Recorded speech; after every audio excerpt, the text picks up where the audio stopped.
guys, today we will talk about the M23 Pioneer chest rig made by Splav. This design comes from early 2000s. It was this era together with Smerch. It was the insurgencies in Dagestan. You know, events like this was happening. And basically there were a ton of designs. It doesn't matter if from SSO or from any other of the companies, they all produce some chest rig and LBE derivatives. This is the one made by Splav. This is basically the latest camouflage, right? This is multicam knockoff, but originally it came in olive color and in less, basically woodland copy. But the design, it remained the same basically, with heavy use of velcro and this fixed pouches system. So we start from the back. Here we have the manufacturer mark. Here we have the basic description of what's go where to what pouch.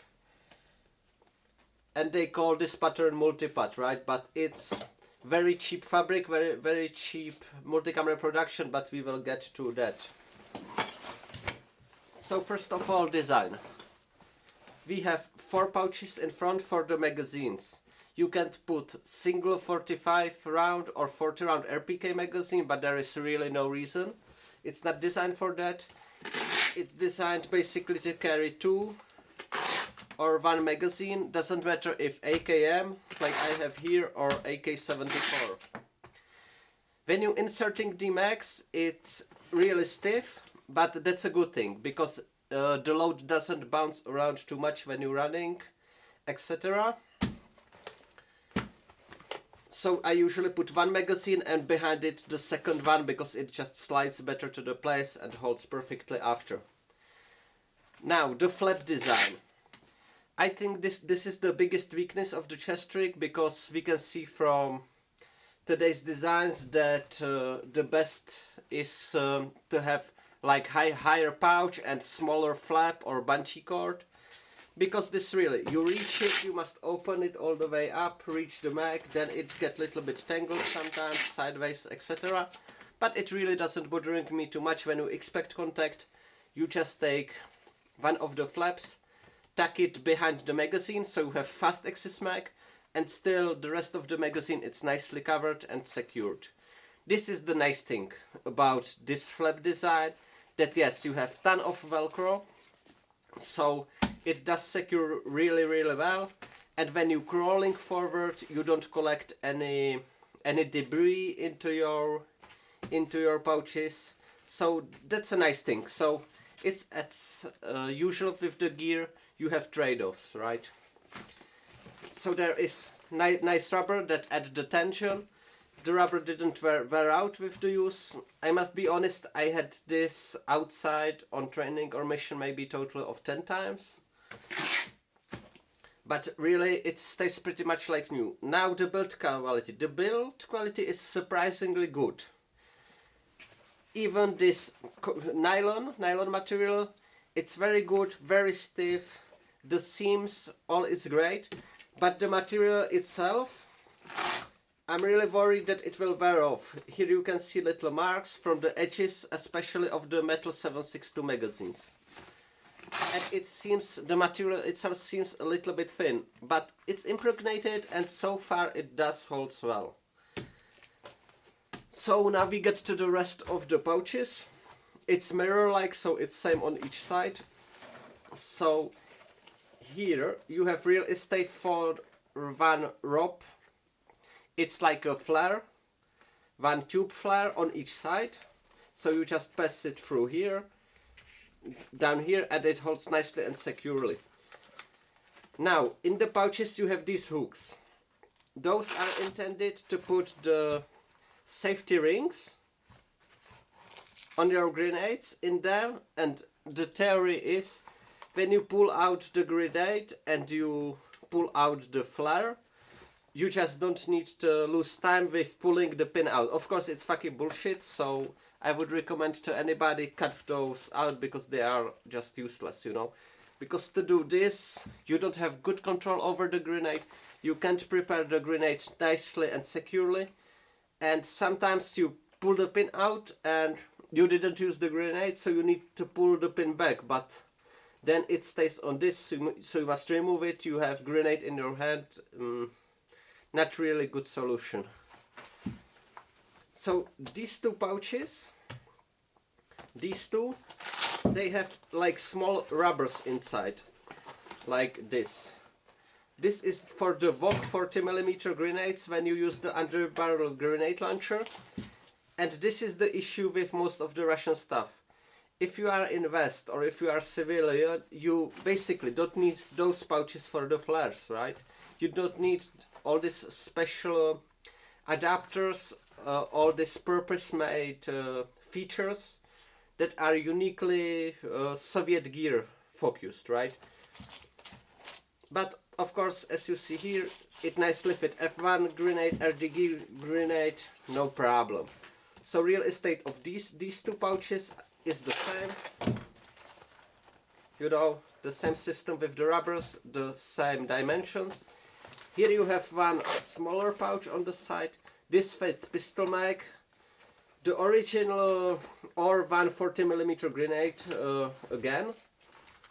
But I'm not sure that was the original purpose for this specific pouch.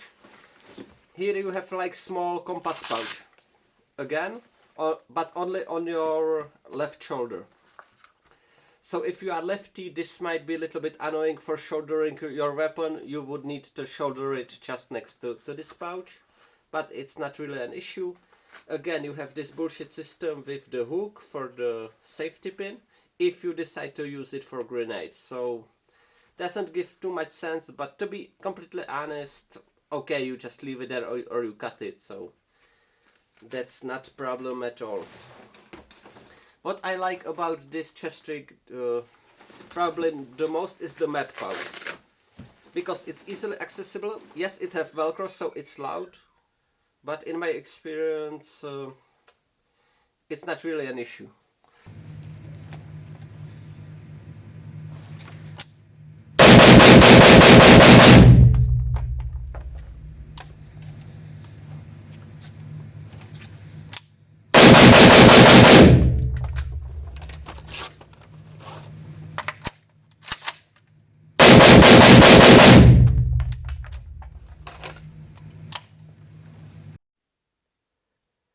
So back to the map pouch. I mentioned the Velcro. I don't think some people get really annoyed with use of Velcro on tactical gear, that it can get you busted, like the sound of it, right? When you undoing it. But I think, of course, situation like this may occur when even this little sound may get you busted, but it's really rare. And it's up to your consideration at the end of the day, but I don't see it as a big problem.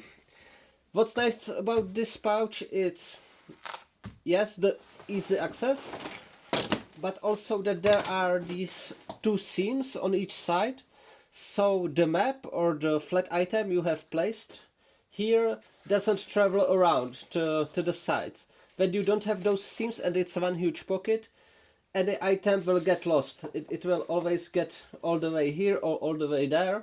Like for example some small flashlight or map, right? But you always know that it's here, that it stays on this place, so that's a really good feature. Another feature that I like is these shoulder straps.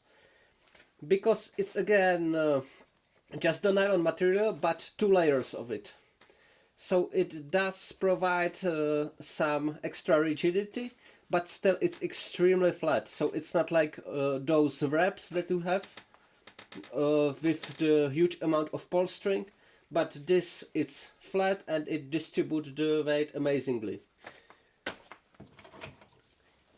All the Fastex here are from Deflex company, which is the same furniture that Tasmanian Tiger uses, so it's rugged, it's durable, it's great option.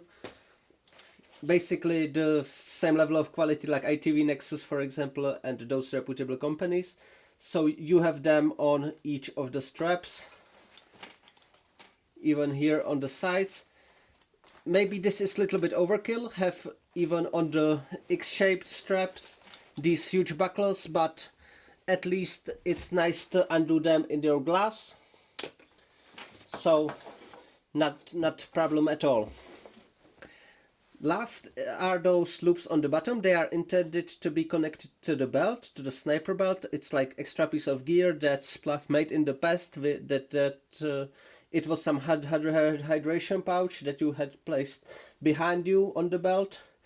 But here for me it works great for the dump pouch. Here we have combination of this snap and Velcro again. So it holds really nicely and securely. Great to place your dump pouch on it and you're good to go. You have basically everything what you need. So now the most important question. Is this chest rig a good buy? It really depends on the price. In the West, last time I checked, the price for this chest rig was $100 to $120, and it really doesn't worth this kind of money. Maybe for reenactors, of course, but for the normal use, not at all. But for the price in my location, around $50, then it starts to be interesting, then I think it's okay option. So it's up to your consideration. It's definitely not bad piece of gear, and it's a little bit flash to the past, where we all came from. Regarding the gear, of course it's not the latest and greatest, but it's durable and it will get the work done. So see you guys on the next review.